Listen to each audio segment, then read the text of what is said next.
There's a moment in every man's life when he realizes the armor he's worn is heavier than the blows it was meant to stop. For years, he did what he thought was expected, toughened up, never cried in public, solved every problem alone, laughed off his fears as if they were nothing but smoke. But late at night, he saw it. The mask didn't fit anymore. The weight of unspoken doubts, regrets, shame, and quiet terror had seeped into his bones. He could win every battle outside and still feel like he was losing the war inside. Carl Jung once said, "Man needs difficulties. They are necessary for health." Yet all his life, he tried to run from them. He built a fortress of routine, of habits, of bravado. The world applauded, called him strong. But in the silence, he wondered, why does strength feel so empty? Why does courage look so much like pretending? He started to notice the cracks, the anger that came too easily, the sadness that wouldn't leave, the way he envied men who seemed truly free, truly alive. He wondered, what if real courage isn't the absence of fear, but the willingness to meet it face to face? Why do we spend so much time running from our pain, only to have it chase us in our sleep? Why do we wear masks that keep us safe, but also alone? Who are we, really, beneath the armor? Tonight, he stands in front of the mirror, no armor, no mask, just a man and his questions. And for the first time, he decides to stay. Because maybe, just maybe, this is where true strength begins. Not in fighting the darkness, but in daring to stand inside it, unarmed, unashamed, and ready to meet himself. The next morning feels different. There's no grand revelation, no sudden burst of confidence, just the quiet ache of honesty. He notices the way he flinches from certain memories, the way his mind slides away from old wounds, the words he regrets, the chances he missed, the fears he never named. He used to believe that real men don't look back. But now he starts to see the wisdom in turning around, in facing the parts of himself he'd spent years trying to outrun. Jung wrote, "One does not become enlightened by imagining figures of light, but by making the darkness conscious." He realizes that the strength he's envied in others isn't the result of never falling. It's the courage to face the parts of themselves they wish didn't exist. The rage, the shame, the jealousy, the helplessness, these aren't proof of weakness. They're invitations to grow. Why do we fear our own darkness so much? Why is it easier to judge others than to admit what lives in us? Why do we pretend we have no shadow, only to be haunted by it in the quiet hours? He begins a new ritual. Sitting alone, he writes out his fears, his failures, his hidden wants. Not to punish himself, but to make them real, less monstrous in the light of day. He stops calling himself a coward for feeling pain. He starts to wonder, what if everything I'm running from is exactly what I need to face to become whole? His new rules. I will be honest, even when it hurts. I will name what I fear, so it no longer controls me. I will stop fighting my own shadow and start learning from it. Most men run all their lives and call it courage. But he, today, chooses to turn and meet his shadow, one step at a time. It isn't heroic. It isn't easy. But for the first time, it feels real. Tonight, he's not alone with his darkness. He's making peace with it.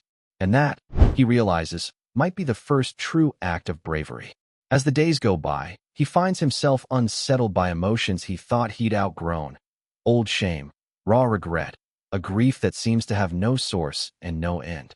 For years he hid these feelings behind ambition and humor, thinking if he just kept moving, they'd never catch him. But now, in the quiet, there is nowhere to run. He realizes that part of the reason he's never felt truly alive is because he's never allowed himself to fall apart. He spent so much energy holding it together that he forgot how to let himself feel. Jung said, "We cannot change anything unless we accept it. Condemnation does not liberate, it oppresses." He begins to see. Every time he condemns his own weakness, every time he calls himself not enough, he tightens the chains around his heart. He starts to notice how often men are taught to measure themselves by what they can endure, not by what they can heal. Why do we equate strength with silence? Why do we tell ourselves that falling apart is failure? Why do we run from tears when maybe they are the medicine we need? He tries a new experiment. When the pain rises, he doesn't swallow it. He doesn't drown it in distractions, work, or bravado. He lets himself break, just a little, in the privacy of his own room. The tears come, slow, surprised, and real. He's startled by the relief that follows. For the first time in years, his chest feels lighter.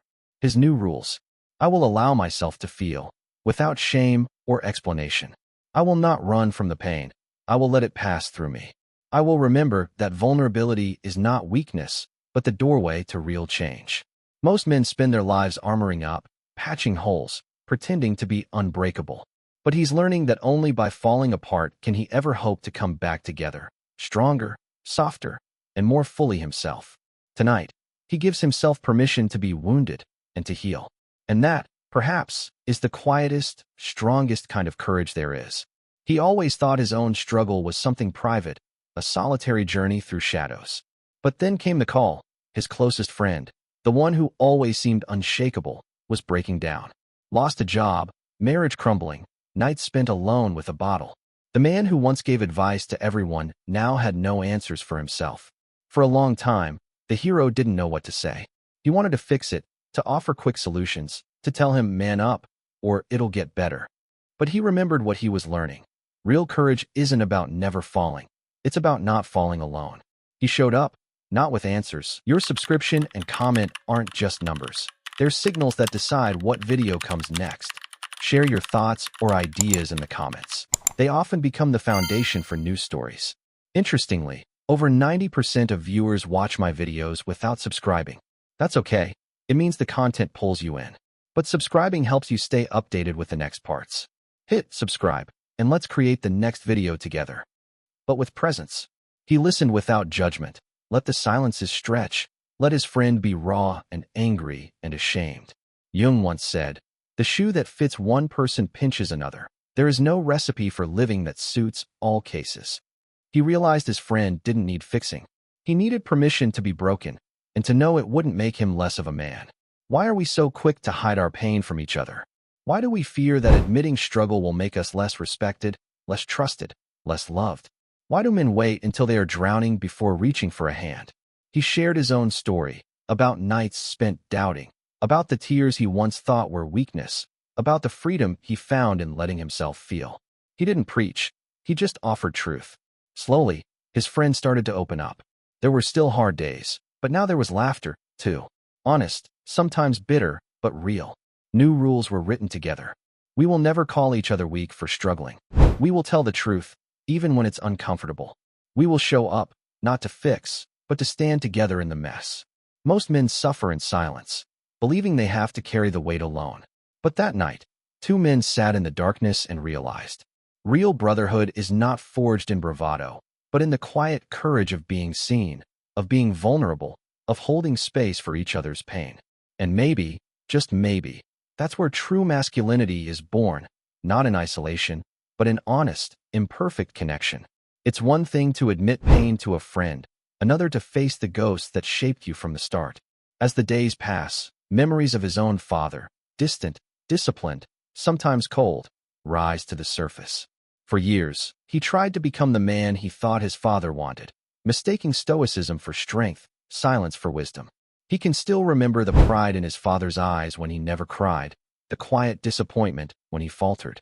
Jung once wrote, "Nothing has a stronger influence psychologically on their environment, and especially on their children, than the unlived life of the parent."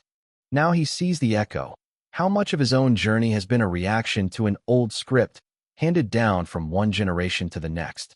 How often did he push himself not to heal, but to impress a father who never really knew how to comfort, only how to challenge? How much of his armor was inherited, not chosen? Why do we let old wounds write our story long after the wounds have closed? Why do so many men try to become someone for their father, long after their father is gone? Why is forgiveness, of him, of ourselves, so hard to give, and even harder to receive? He decides to try something new. He writes a letter to his father, never sent, maybe never even read, confessing the weight he's carried, the anger, the gratitude, the ache of not being seen. He forgives his father, not because he was perfect, but because he was human. He forgives himself, too, for believing he had to be anything but real. New rules. I will not let the past define my future. I will honor my father's strengths, but choose my own path.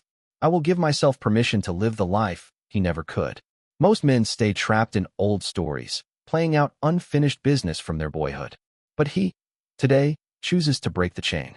He thanks his father for what was given, releases what was missing, and begins to write his own story, one page, one day at a time. Tonight, he stands a little taller, not because he's won his father's approval, but because he's finally learned to approve of himself.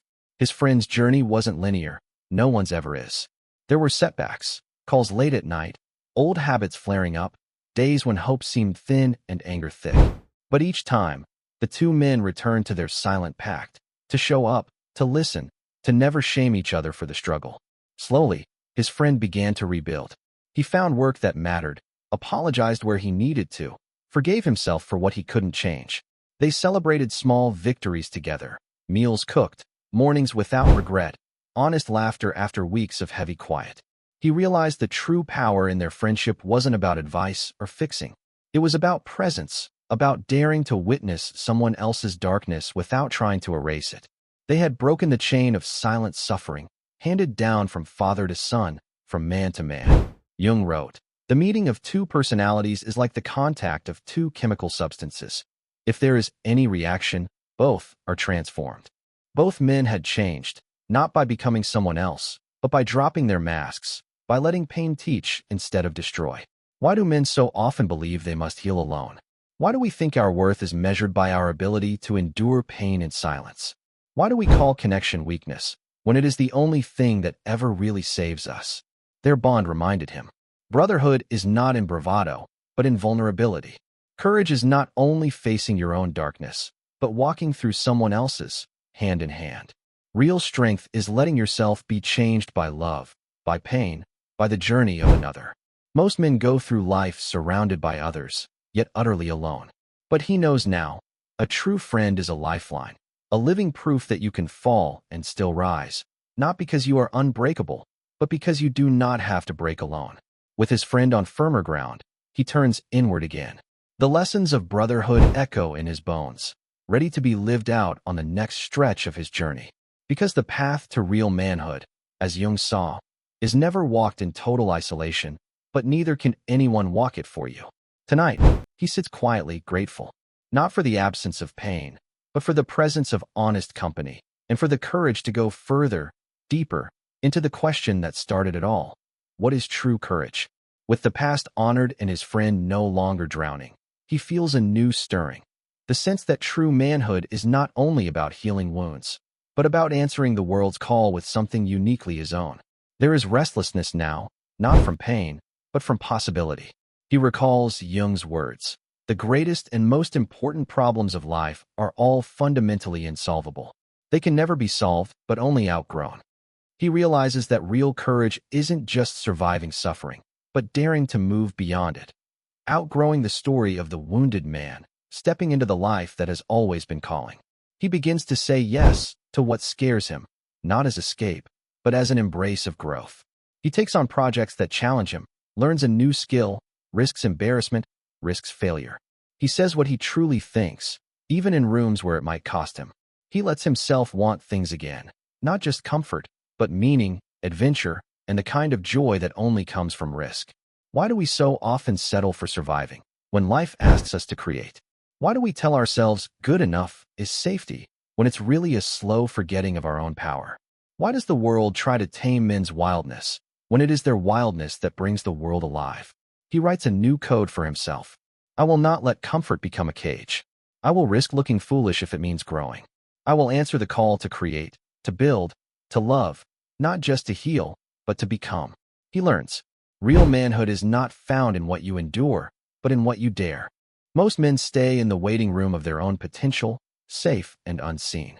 But he knows now, the path to courage is not backward into pain, but forward into the unknown. Tonight, he stands at the threshold, afraid and excited. He's not just a man who has survived. He's a man who is ready to begin. He finds that the bravest thing he can do is step out of routine, not just once, but over and over again. Every adventure is different. Some days it's a new conversation. Some days it's facing a fear. Some days it's choosing joy when pain feels more familiar. There are setbacks, days he doubts, days he misses the safety of the old mask, days he wants to retreat. But each time he feels that pull to shrink, he remembers what he's learned. Real courage is not the absence of fear, but the willingness to move through it again and again. Jung wrote, "The privilege of a lifetime is to become who you truly are."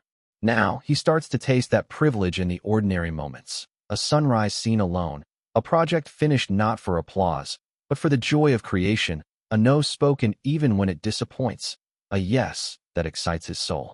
He notices how people react. Some drift away, unable to understand his new boundaries. Others draw closer, inspired by the life returning to his eyes. Why do we cling to the familiar, even when it keeps us small? Why do we avoid risk, when every dream worth having lies just beyond our comfort? Why does the world tell us to be careful, when everything real begins with courage? He builds his new commandments. I will make choices that honor my growth, not just my comfort. I will accept fear as the price of becoming real. I will let go of those who want me small, and open the door for those who want me whole. Tonight, he stands at a new beginning, more himself than ever before, not perfect, not finished, but finally, joyfully alive. Brother, if you've listened this far, remember, what advice did the hero give his friend in his darkest hour? Did you recognize yourself in this story? Share in the comments. What's your greatest victory over fear or over the habit of running away from yourself? Because your experience might be the key that helps someone else find true courage. The journey has changed him, but not in the ways he once imagined. He isn't fearless. He still has doubts, bad days, shadows that sometimes catch him off guard. But now, instead of running, he faces them. Instead of hiding his scars, he wears them as proof that he survived and that he kept moving forward.